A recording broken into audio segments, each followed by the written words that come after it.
Une simple histoire d'amour. Angèle Delaunoy. 5e partie.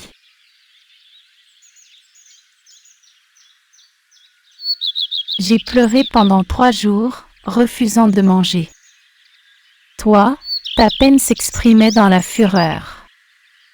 Je t'ai vu donner des coups de pied dans les portes, des coups de poing dans les murs, déchirer des livres pour te faire punir afin d'avoir une bonne raison de pleurer.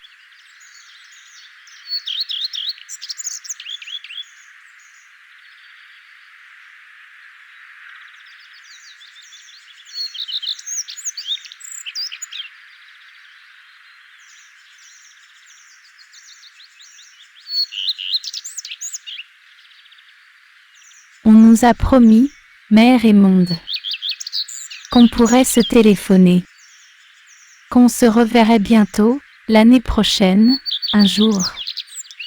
C'était nul. On savait bien que les adultes nous racontaient n'importe quoi pour se sentir moins coupables.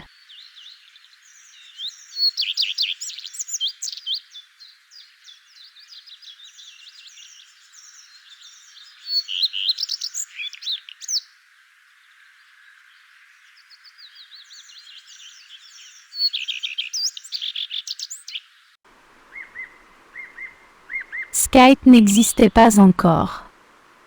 Internet balbutiait. On avait tout de suite compris qu'on n'allait pas se voir avant trop longtemps. Notre chagrin prenait toute la place. On peut vieillir très vite, en quelques semaines seulement.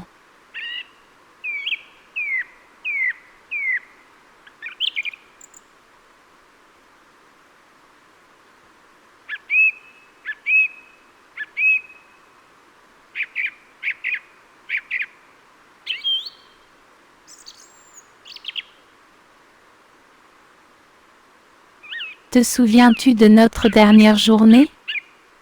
Tu étais venu me dire au revoir. Ta mère t'avait accompagné. Et maman l'avait invité à prendre un café dans la cuisine. On s'est réfugié dans ma chambre vide, puisque toutes mes affaires étaient déjà emballées dans des caisses.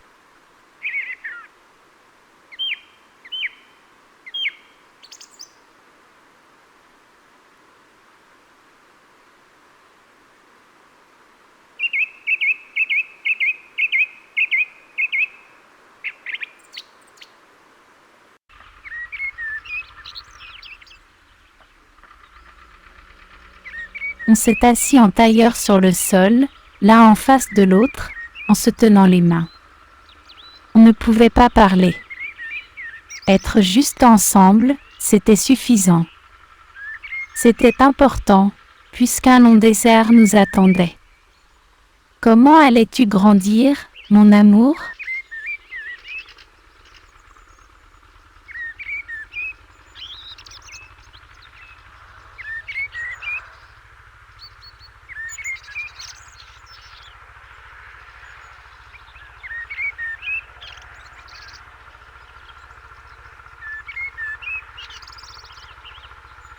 Qui allais-tu rencontrer, qui prendrait ma place dans ton cœur, mon tant aimé Erwan? Un brouhaha au bas de l'escalier. Tu t'es levé avec brusquerie. Tu as fouillé dans ta poche, et tu en as sorti une petite pierre rose, toute brillante, que tu as déposée dans ma main, la plus belle de toute ta collection de trésors.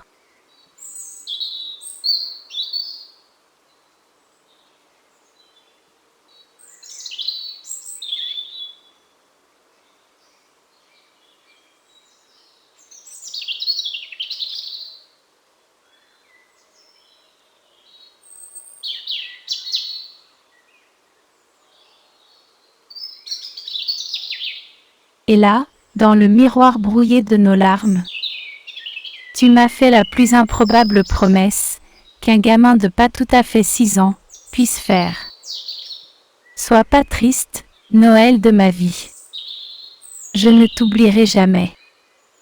Un jour, je te retrouverai. Je te le promets, sur mon cœur.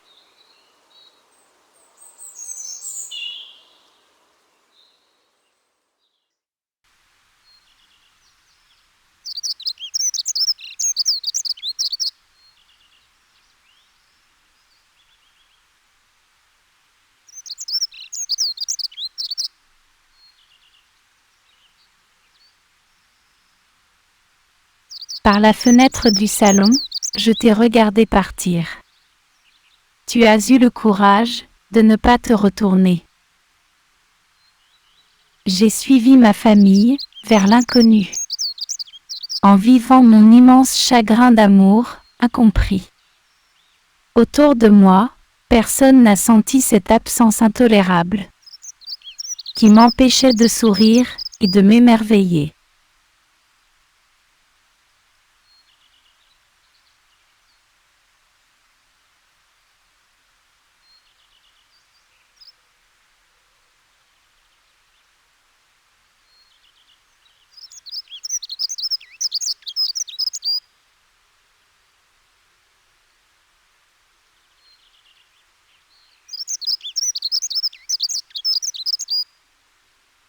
Tous pensaient que le temps et les découvertes à venir allaient arranger les choses.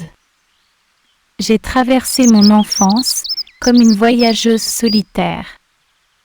Je suis devenue une fillette grave, trop vieille et trop mélancolique. Pendant des années, j'ai espéré te revoir. J'ai attendu un miracle, un signe de toi.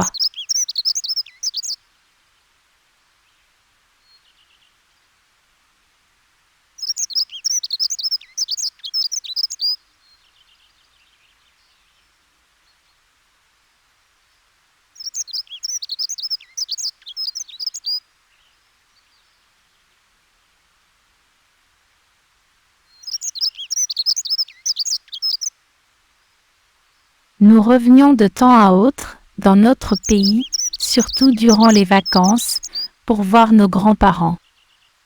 Mais jamais à Montréal, où tu habitais. Nous avions perdu le contact. Les promotions successives de papa nous ont fait voyager sur plusieurs continents.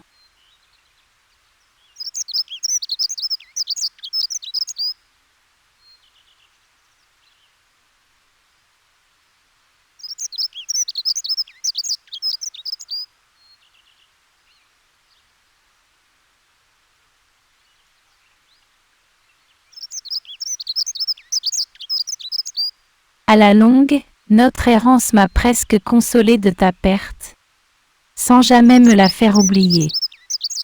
Je crois que, si j'ai réussi à grandir, c'est parce que je n'ai jamais oublié ta promesse. Un jour, je te retrouverai, Noël de ma vie. Dans un coin de mon cœur d'enfant, je n'ai jamais cessé de t'attendre.